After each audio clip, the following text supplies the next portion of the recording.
Hello दोस्तों, स्वागत है आपका इस न्यू वीडियो में। तो आज की वीडियो में हम एक फॉर्म भरने वाले हैं जो कि निकला गया है LIC AA के अंतर्गत।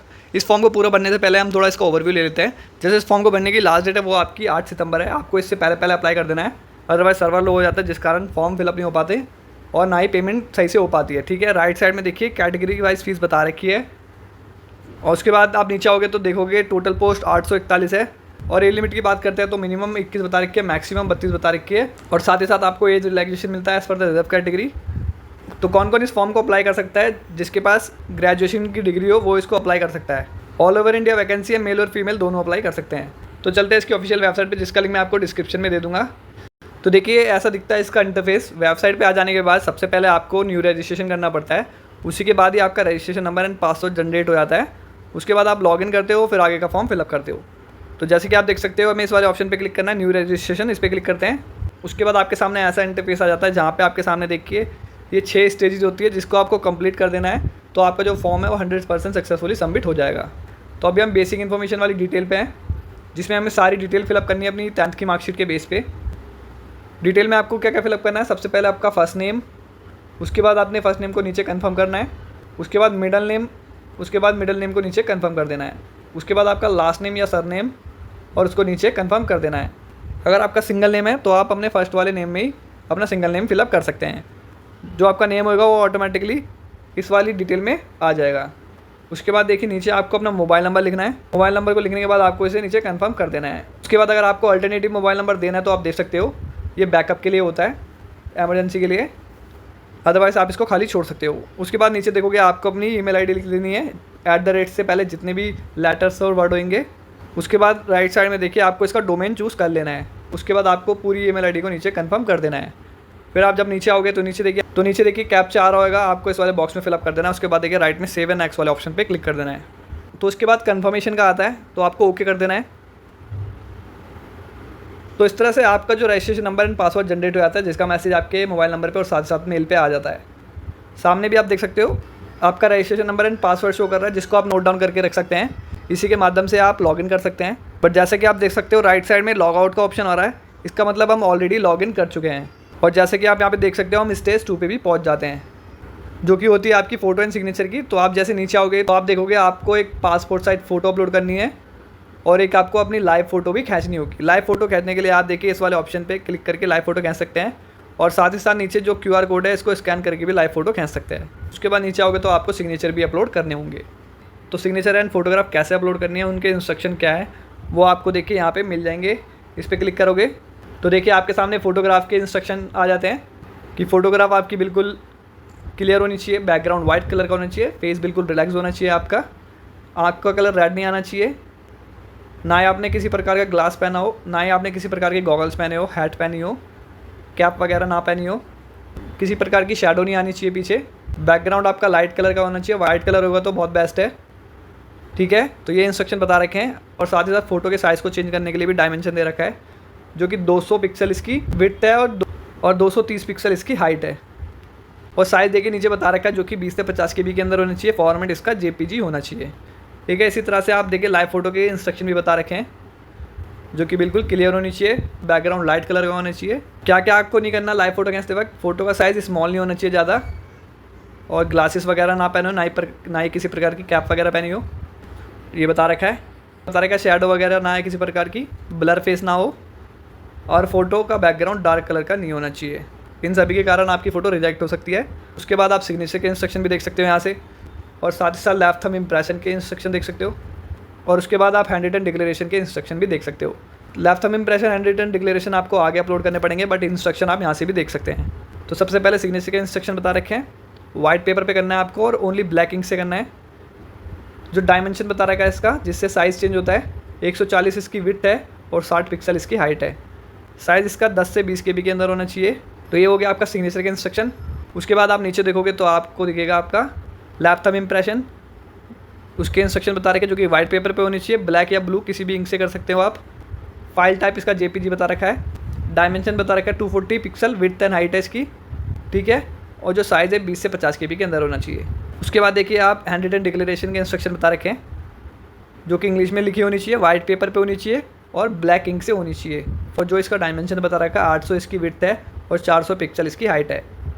फाइल साइज़ आपका 50 से 100 KB के अंदर होना चाहिए। और हैंड रिटन डिक्लेरेशन आपको कैसे लिखनी है वो भी मैं आपको दिखा देता हूँ।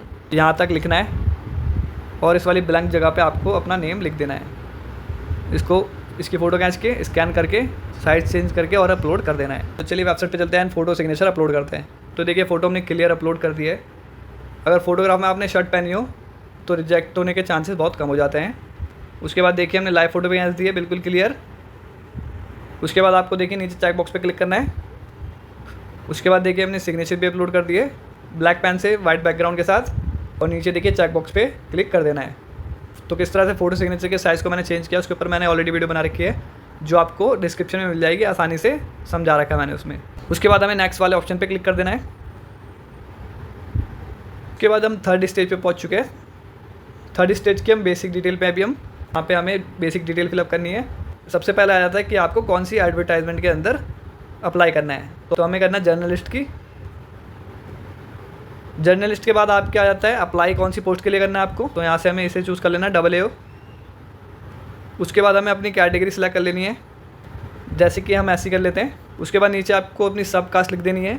उसके बाद वाली डिटेल है डिसेबिलिटी की। अगर आपको 40% भी डिसेबिलिटी है या उससे अबव तो आप यस करके अपनी डिसेबिलिटी बता सकते हो, अदरवाइज़ आप इसको नो कर सकते हो। उसके बाद आपको नीचे आ जाना है और नीचे आ जाना है। उसके बाद आपको ये वाली डिटेल फिलअप करनी है जो कि डिसेबिलिटी की होती है, इसको भी आपको नो कर देना अगर डिसेबिलिटी नहीं है तो। उसके बाद नीचे आ जाना है, फिर डायरेक्ट आपको अपना रिलीजन सेलेक्ट करना है यहाँ से। उसके बाद वाली डिटेल है अगर आप माइनॉरिटी कम्युनिटी से बिलोंग करते हो तो यस कीजिए, अदरवाइज इसको नो करिए। उसके बाद वाली डिटेल है एक्स सर्विसमैन की, जिसको हम नो कर देते हैं। उसके बाद आता है कि क्या आप ऑलरेडी LIC के एम्प्लॉय हो, अगर हो तो यस करके आपको डेजिग्नेशन नंबर पोस्ट वगैरह बतानी होगी, सीरियल नंबर वगैरह, अदरवाइज आपको इसको नो कर देना है। उसके बाद आपको डायरेक्ट आ जाना है आधार वेरिफिकेशन कंसेंट पे। यस करने के बाद आपको नीचे अपना आधार कार्ड नंबर लिखना है। उसके बाद पैन कार्ड नंबर लिखना है, जो कि ज़रूरी नहीं है, इसको खाली भी छोड़ सकते हो पैन कार्ड नंबर को। उसके बाद आ जाता है आपका प्रीलिम्स का एग्जामिनेशन सेंटर। तो प्रीलिम्स का आपको एग्जामिनेशन सेंटर कहाँ पे चाहिए वो आपको सिटी सेलेक्ट कर लेनी है। हम दिल्ली NCR कर लेते हैं। उसके बाद इस सिटी के अंदर कौन से सेंटर के लिए अप्लाई करना है आपको, तो यहाँ से हम लिख देते हैं नोएडा, ग्रेटर नोएडा। उसके बाद प्रीलिम्स का ये आपको दूसरा एग्जामिनेशन सेंटर सेलेक्ट करना है। सेम हो सकता है बट आपकी जो सिटी है वो आपकी अलग हो सकती है। तो यहाँ से हमने देखिए दिल्ली NCR सेम सेलेक्ट कर लिया, बट इसका जो एग्जामिनेशन सेंटर है वो हमें डिफरेंट सेलेक्ट करना है। उसके बाद आपको तीसरा प्रीलिम्स का एग्जामिनेशन सेंटर सेलेक्ट करना है। तो यहीं से हम दोबारा से यही सेलेक्ट कर लेते हैं दिल्ली NCR, और उसके बाद हम इसके अंदर का सेंटर सेलेक्ट कर लेते हैं। इस बार हम कर लेते हैं गाज़ियाबाद। तो तीनों हमने प्रीलिम्स के अलग अलग। उसके बाद आ जाता है आपका मेंस का एग्जामिनेशन सेंटर, जो कि ये वाला है। यहाँ से आपको स्टेट सेलेक्ट करना है। यहाँ से हम अगेन दिल्ली NCR कर लेते हैं। अगेन हम फर्स्ट प्रेफरेंस दे देते हैं, जो कि हमारे नियर होगा। उसके बाद सेकंड प्रेफरेंस सेलेक्ट कर लेनी है, जैसे कि हम हरियाणा सेलेक्ट कर लेते हैं। हरियाणा में आपको कौन सा सेंटर चाहिए वो आपको सेलेक्ट कर लेना है, तो यहाँ से हम फरीदाबाद ले लेते हैं। उसके बाद हमें प्रेफरेंस 3 सेलेक्ट कर लेनी है, जो कि अगेन हम हरियाणा में कर लेते हैं। और इसके अंदर कौन सी सेलेक्ट करनी है, तो इस बार हम गुरुग्राम सेलेक्ट कर लेते हैं। तो इस तरह से देखिए सारे एग्जामिनेशन सेंटर हमने अलग अलग सेलेक्ट करें, प्रीलिम्स के अलग है और मेंस के अलग है। उसके बाद आपको नीचे आ जाना है। नीचे आ जाने के बाद यहाँ पे आपको अपनी डेट ऑफ बर्थ सेलेक्ट कर लेनी है। उसके बाद नीचे देखिए जेंडर सेलेक्ट कर लेना है आपको। उसके बाद वाली डिटेल है कि आपका कोई जुड़वा भाई बहन है, अगर है तो यस कर दीजिए, अदरवाइज़ आप इसको नो कर दीजिए। उसके बाद आपको नीचे आ जाना है। नीचे आ जाने के बाद यहाँ से आपका मैरिटल स्टेटस आ जाता है, जो कि आप मैरिड हो अनमैरिड हो जो भी है आपका, वो आपको सेलेक्ट कर लेना है। उसके बाद आ जाता है आपका फादर नेम, जो कि आपकी 10th की मार्कशीट पे लिखा होगा, उसके अकॉर्डिंग फिलअप करना है। फादर का फुल नेम फिलअप करना है, उसी तरह से मदर का फुल नेम फिलअप करना है। अगर आप शादीशुदा हो तो अपने पार्टनर का फुल नेम सेलेक्ट कर लेना है, अदरवाइज़ पार्टनर वाले को खाली छोड़ देना है। उसके बाद वाली डिटेल है आपकी कॉरेस्पॉन्डेंस एड्रेस, पत्राचार पता, जिस एड्रेस पर अथॉरिटी आपसे कनेक्ट कर सके। अगर आपका correspondence address and permanent address दोनों अगर सेम है तो आपको देखिए यहाँ पे चेक बॉक्स आ रहा है, इस पर आपको क्लिक कर देना है। तो जो ऑलरेडी ऊपर की डिटेल होगी वो परमानेंट एड्रेस में आ जाएगी। अगर दोनों अलग अलग है तो चेक बॉक्स पे क्लिक मत करना, दोनों अलग अलग एड्रेस देना। एड्रेस में क्या क्या फिलअप करना है, पहले पे आपको अपना हाउस नंबर और ब्लॉक नंबर बनना है। दूसरे पे आपकी जगह कौन सी पड़ती है उसका नाम। तीसरे में फेमस जगह कौन सी है उसका नाम। चौथे पे आपका कौन सा डिस्ट्रिक्ट है। पाँचवा आपको स्टेट सेलेक्ट करना है, किस स्टेट से हो। फिर छठे पे आपको एरिया का कोड या पोस्टल कोड भर देना है। ठीक है, उसके बाद आपको डायरेक्ट नीचे आ जाना है। नीचे आ जाने के बाद यहाँ से आपको अपना डायरेक्ट GST इनवॉइस सेलेक्ट कर लेना है, कोई सा भी एड्रेस। उसके बाद आ जाती है आपकी बैंक की डिटेल। तो यहाँ से आपको अपनी बैंक की डिटेल फिलअप करनी है या अपने किसी रिलेटिव की डिटेल फिलअप कर सकते हो, जिसमें आ जाता है जिसका बैंक है उसका नेम, उसका bank account number. Bank account number को आपको कंफर्म कर देना है, कौन सी ब्रांच है और कौन सा बैंक है उसका नाम। बैंक टाइप क्या है आपका, सेविंग अकाउंट है, करंट अकाउंट है, वो सिलेक्ट कर लेना है। उसके बाद बैंक का IFSC कोड वो फिलअप कर देना है। सारी डिटेल फिलअप करने के बाद आपको देखिए डिटेल को नीचे वैलिडेट करना है पहले, उसके बाद सेव एंड नेक्स्ट वाले ऑप्शन पे क्लिक करना है। तो वेरीफाइड हो चुकी है सक्सेसफुली, ओके कर देते हैं। इसके बाद सेव एंड नेक्स्ट वाले ऑप्शन पे क्लिक कर देते हैं। तो देखिए थर्ड की हमारी बेसिक डिटेल है वो कंप्लीट हो चुकी है। इसके बाद क्वालिफिकेशन की डिटेल पे आ जाते हैं। सबसे पहले आपको 10th की क्वालिफिकेशन फिलअप करनी है, उसके बाद जो डिग्री है ग्रेजुएशन की उसकी डिटेल फिलअप करनी है। तो 10th में आपने क्या क्या फिलअप करना है, डेट ऑफ पासिंग, ठीक है, उसके बाद कितने परसेंटेज आई थी, उसके बाद आपकी ग्रेड क्या आई थी, फर्स्ट सेकंड या पास। उसके बाद ग्रेजुएशन की डिटेल फिलअप करनी है। तो यहाँ से डिग्री आपको सिलेक्ट कर लेनी है, इनमें से अगर है कोई नहीं है तो आपको अदर वाले ऑप्शन पे क्लिक करके अपनी डिग्री का नाम लिख देना है। उसके बाद कब आपने पास की थी वाली डेट, कितने परसेंटेज आए थे, उसके बाद फर्स्ट सेकंड या पास जो भी आपकी ग्रेड आया था वो आपको सिलेक्ट कर लेना है। उसके बाद वाली डिटेल अगर फिलअप करना चाहते हैं पोस्ट ग्रेजुएशन वगैरह तो आप फिलअप कर सकते हो, अदरवाइज इसे खाली छोड़ सकते हो। उसके बाद आपको नीचे आ जाना है। नीचे देखिए वर्क एक्सपीरियंस का आ जाता है, करंटली वर्किंग हो, अगर हो तो यस कर दीजिए, अदरवाइज इसको नो कर दीजिए। उसके बाद आपको नीचे आ जाना है। नीचे देखिए लैंग्वेज का आ जाता है, कौन जिसे आप पढ़ सकते हो, लिख सकते हो और बोल सकते हो। तो यहाँ पे आपको लैंग्वेज का नाम लिख देना है। तो डिटेल हमने फिलअप कर दिया सारी, चलिए वैलिडेट करते हैं डिटेल को। तो वेरीफाइड हो चुकी है, ओके कर देते हैं। उसके बाद चलिए सेव एंड नेक्स्ट वाले ऑप्शन पे क्लिक कर देते हैं। तो उसके बाद देखिए आपके सामने आपकी डिटेल आ जाती है, जिसको आपको क्रॉस चेक कर लेना है एक एक करके, बारीकी से क्रॉस चेक कर लेना है। अगर आपको लगता है कुछ गलत है तो आप यहीं से चेंज कर सकते हो, अदरवाइज़ आप आगे चेंज नहीं कर पाओगे। चेंज करने के लिए आपको देखिए नीचे बैक आ जाना है, ठीक है, तो चेंज कर लेना है। अदरवाइज़ आपको क्या करना है, आपको यहाँ पे चेक बॉक्स आ रहा है आई एग्री, इस पर क्लिक कर देना है। उसके बाद कंप्लीट रजिस्ट्रेशन वाले ऑप्शन पे क्लिक कर देना है। तो यहाँ पे ओके का आता है। इसके बाद आपके डॉक्यूमेंट्स अपलोड होने वाले हैं, जो कि आपका laptop impression and hand written declaration है। तो ओके कर देते हैं, अगेन ओके कर देते हैं। तो देखिए आप 5th स्टेज पे पहुँच चुके हैं।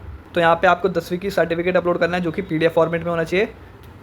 तो चलिए एक एक करके सारे डॉक्यूमेंट्स अपलोड करते हैं। तो हमने तीनों चीज़ें अपलोड कर दी है, एक बार प्रीव्यू करके आपको क्रॉस चेक कर लेना है कि सही अपलोड की है। 10th का सर्टिफिकेट आप 500 KB के अंदर रख सकते हैं। उसके बाद देखिए आपको नीचे वाली डिटेल दिखा रखी होगी, जो कि आपकी डिजी लॉकर से रिलेटेड है। अगर आप वेरिफिकेशन के लिए आप अपनी डिजी लॉकर की डिटेल देना चाहते हो तो आपको यस करके डिजी लॉकर में लॉगिन करके आपको उसमें परमिशन देनी होगी, अदरवाइज़ आप इसको नो कर सकते हो। उसके बाद आपको देखिए सेम टू सेम ये वाला कैप्चा फिलअप करना है यहाँ से। उसके बाद एंड फाइनली आपको सेव एंड नेक्स्ट वाले ऑप्शन पे क्लिक कर देना है। तो यहाँ पे फाइनल सबमिट का आ जाता है, तो हम इसे ओके कर देते हैं। उसके बाद देखिए आप पेमेंट की डिटेल में पहुँच जाते हैं, जहाँ से आपको कैप्चा फिलअप करना है एंड सबमिट वाले ऑप्शन पे क्लिक करना है। प्रोसीड विद पेमेंट ओके कर देते हैं।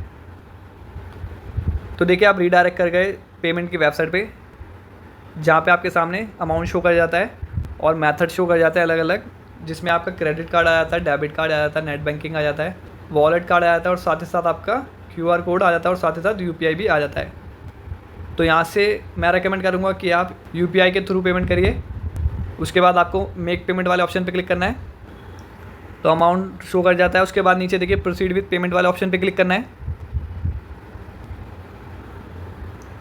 उसके बाद आपके सामने मर्चेंट नेम आ जाता है, ट्रांजैक्शन नंबर आ जाता है और नीचे देखिए आप UPI ID एंटर करके भी पेमेंट कर सकते हैं और नीचे आप देखोगे तो QR कोड को स्कैन करके भी पेमेंट कर सकते हैं। तो मैं रेकमेंड करूँगा कि आप QR कोड को स्कैन करके पेमेंट करिए, इससे आपके पेमेंट के अटकने के चांसेस बहुत कम हो जाते हैं और आपकी पेमेंट का स्टेटस सक्सेस हो जाता है। तो किसी भी दूसरे मोबाइल से स्कैन करके पेमेंट कर दीजिए और वेट करना 2 मिनट का, तो आपका जो ट्रांजैक्शन है वो सक्सेस हो जाएगी। इस तरह से आपका जो फॉर्म है वो 100% सक्सेसफुली सबमिट हो जाता है, जिसका मैसेज आपके मोबाइल नंबर पे और मेल पे भी आ जाता है। तो सामने आपका फॉर्म आ जाता है, जिसको आपका प्रिंट आउट निकाल लेना है। प्रिंट आउट के लिए आपको देखिए ऊपर यहाँ पे देखिए प्रिंट एप्लीकेशन वाला ऑप्शन आ रहा है, इस पर क्लिक करके प्रिंट आउट निकाल सकते हैं और फ्यूचर रेफरेंस के लिए रख सकते हैं। कोई भी इन्फॉर्मेशन चाहिए तो मुझे आप कमेंट करके पूछ सकते हैं। तो मिलते हैं एक न्यू वीडियो में एक न्यू इन्फॉर्मेशन के साथ, तब तक के लिए बाय बाय, टेक केयर।